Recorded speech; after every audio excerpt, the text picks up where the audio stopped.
એક હાવ ઝીણો જોક્સ કહું. કાળી સૌદેશ નદી ભૂત થાય એવું કહે ને, તો એક જણો કાળી સૌદેશ નદી ત્રણ કોથળી પી ગયો. ભૂત એટલે શું કહેવાય, આ જોઈ લેવું છે. એટલે કોકે કીધું તો જરખ્યું મહાણ છે ન્યા થાય ભૂત. મહાણેજી મહાણ ના ઓટે બેઠો, મહાણ ના ઓટે ઓલી ખાટલી આવે ને ત્યાં લોખંડ ની આવે. હવે તો ગામો ગામમાં વન વિભાગ પણ એક એક આપે છે. વન વિભાગને તાળીઓથી વધાવો. જે ગામમાં સારા વૃક્ષો વાવો છો તો એ પણ એટલી મહેનત ભેટ આપે. હા ઘરે ખરો ગામો ગામ મહાણે હારા છે, મરવાનું મન થાય એવા. બાકી તો અમુકના મહાણ જોઈ તેમ કે મરાય થોડું, અહીંયા થોડું જોવાય, પણ બધું સારું થતું જાય. હા બહુ સરસ. જરખ્યા મહાણે ગયો ઓલો પીન કાળી સૌદેશ નદી, ત્યાં તો ડાકણ થયો. ડાકણ આવી, તરબૂચ જવડા જવડા ગાલ,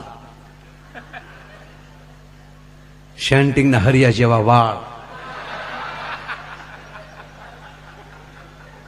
ઓહો,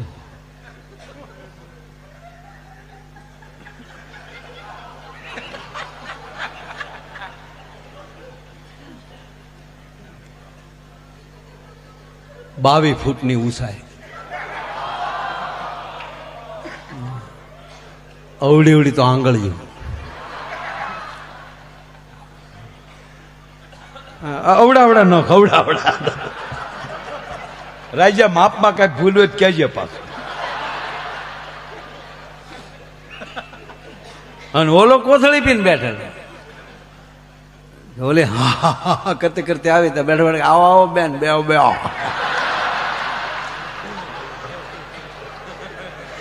ઓલી ડાકણને પરસ્યો વળી ગયો. મરદનું ફાટ્યું, મને ભાડેતા જેમ શીફડું ફાટે એમ ફાટી જાય. અને આને કઈ અસર નહીં. ઓલી વધારે કરી, હા ટાઈમ નો બગાડો ખોટો, ફેરવાની એમ ફરે નહીં, છાટું હોય એમ થાય. પછી ડાકણે કીધું કે તને બીક નથી લાગતી? બીક ક્યાંથી લાગે, લગ્ન થઈ ગયા આપણા. હવે એને કેવું ફટકારવું છે.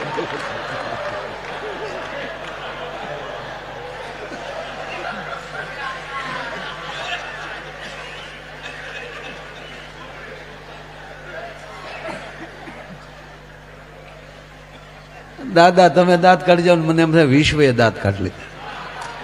હમણાં પૂજ્ય દાદા અમેરિકામાં દરિયાની વચ્ચે ભગવત કથા કરીને આવ્યા છે. તાળીઓથી દાદાને વધાવો. શું આ દેશનું સાહિત્ય તો જો, આ દેશની કથાઓ તો જો સાહેબ. ક્રુઝમાં વાણમાં 160,000 માણા હતું. 14 માળ મારા, હું તો અંદર ભૂલો પડી જાઉં. તમે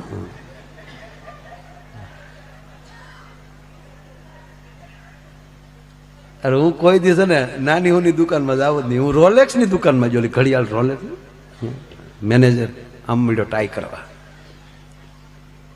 વેલકમ વેલકમ. કેવા શોરૂમમાં જાય ને એના ઉપર ખબર હોય.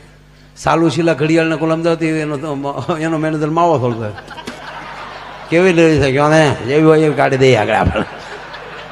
શોરૂમ કેવો છે એના ઉપર. મર્સિડીઝના શોરૂમમાં જાય બેસી તા તો ઠંડુ મળે આવવા.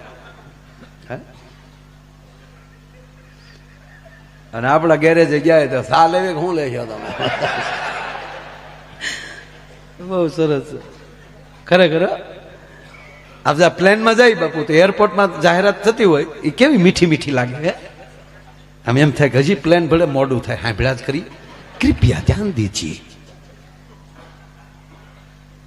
बॉम्बे जाने वाली फ्लाइट गैंट क्रमांक 3 पर आएगी, कृपया ध्यान दीजिए. આપણે ભલે ધ્યાન દેવું જ પડે. આપણે એ પ્લેન ને બદલે રેલની ટ્રેનની મુસાફરી કરો એટલે ત્યાં પ્લેટફોર્મ ઉપર જાઓ. ગુજરાત મેલ પ્લેટફોર્મ ઉપર તાણ ઉપર આવશે, ફૂટ ફૂટ આખા રહેજો. અને એમાં આપણા કુંડલાના એસટી ડેપોમાં આવો. કુંડલા જુનાગઢ વાયા સલાળા ધારે બગસરા ભેસાણ પ્લેટફોર્મ નંબર 2 ઉપર આવી છે. જ્યાં ગાવું બેઠી છે ભાઈ ઊભી કરજો.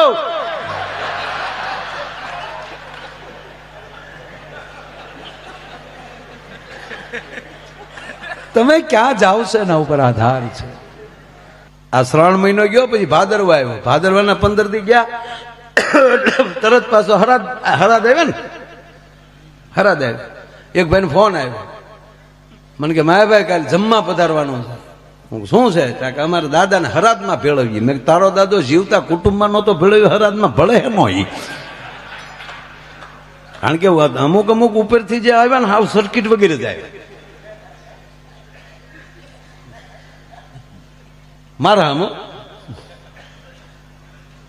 તમે જે બોલો ને હામું બોલો. અમુક ને કાંઈ કામ ન હોય ને આમ બેઠા હોય. આપણે સારું આમ પ્રોગ્રામમાં બધા તાળીઓ પાડે, દાંત કાઢે તે બધા હામું જોવે.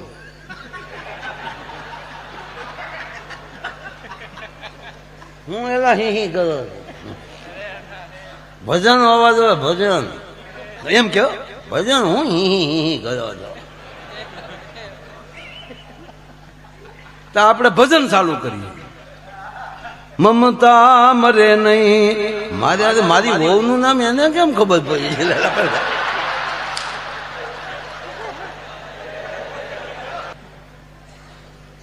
કોણ બોલે છે ને કોણ સાંભળે છે, કઈ જગ્યાએ છો, એના ઉપર બહુ આધાર. એટલે જિંદગીમાં નાના વિચાર જ નહીં કરવાનું. હું આવા ખરેખર ખોટો હાવ એમાં ગયો તા તો લો. અને પછી મને અંગ્રેજી તો બહુ આવડે ખરેખર.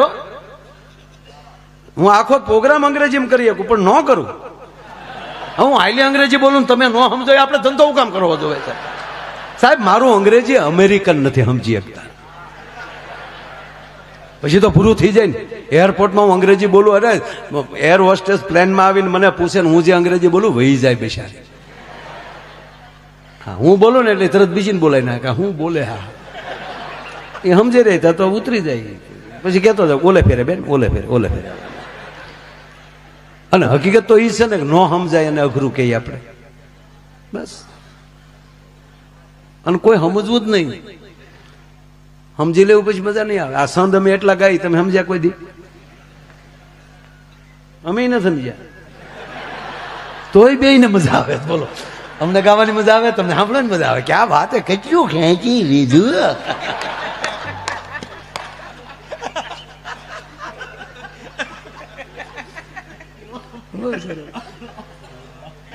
પેલા કવિઓને ગામ આપી દેતા એક સંદ ઉપર. હું કામ? કવિને એમ થાય કે સમજ્યા નથી એટલે તરત કેટલું સમજી ગયા ગામ આપી દીધું. સમજાઈ જાય એના માટે બધું છે. ઓળખોળ થઈ જાય. આ ગોર કરવા માટે શું કામ? એ તાલમાં આવી જાવ છો ત્યારે ને. જેને નથી સમજાય આમ તો ફુગાવા છે બધા, હાવ ફુગાવા છે. એટલે કોઈ કામ કરતા 2 નંબરનો પૈસો લાગે. લેલા પણ તારા બાપનો 1 નંબરનો તો લાવ તું અહીંયા. આ કામ 1 નંબરનું કહેવાય. 1 નંબર વાળા જ આમાં ભાગ લઈ શકે સાહેબ. આ કામ 1 નંબર કહેવાય એટલે આમાં 1 નંબર જ ભાગ લઈ શકે. ભાગવતને તમે ક્યાં નંબરનું કામ કહી શકો? હરિહરને તમે ક્યાં નંબરનું કામ કહી શકો? મંદિરની પ્રતિષ્ઠાને તમે ક્યાં ક્રમનું કામ કહી શકો? અને બાપુ વિશ્વમાં આટા મારી છે જયેશભાઈ.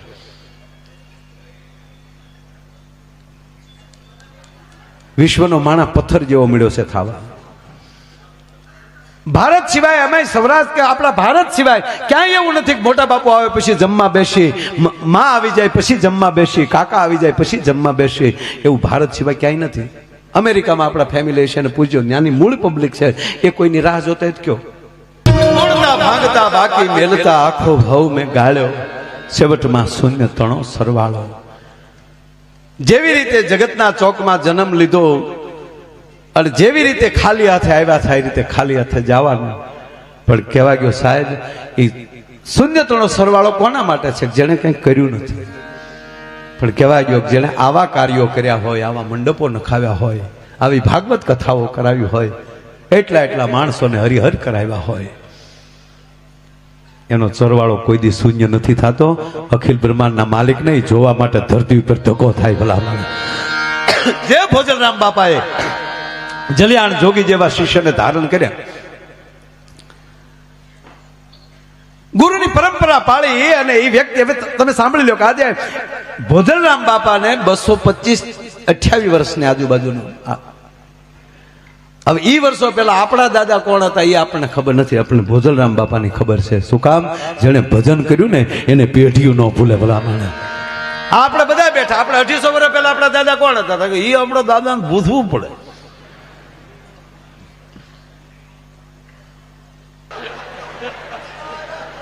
કારણ કે જેના કાન હરવા નથી થયા, હરવા હાદની, જેને કોઈ દી આવું નરવું સાંભળ્યું નથી, ભાગવત કથા સાંભળી નથી. અને ત્રીજું કહો બાપ, પ્રોગ્રામ તો ગમે ત્યારે થઈ શકે, આવી કથાના મંડાણ ભાગ્ય થાય.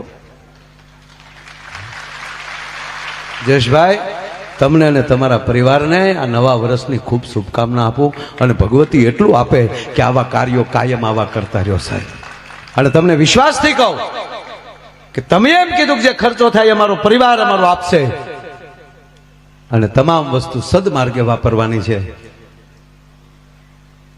ત્યારે ખોડલ મંદિરમાં બેઠી હશે ને, ભોજલરામ બાપાનો આત્મા જે હશે ને, એ ભગવાન વિષ્ણુને કહેશે કે હવે હું તમને કહી છે કે આનું ભરણ પોષણ કરવાની તમારી જવાબદારી છે.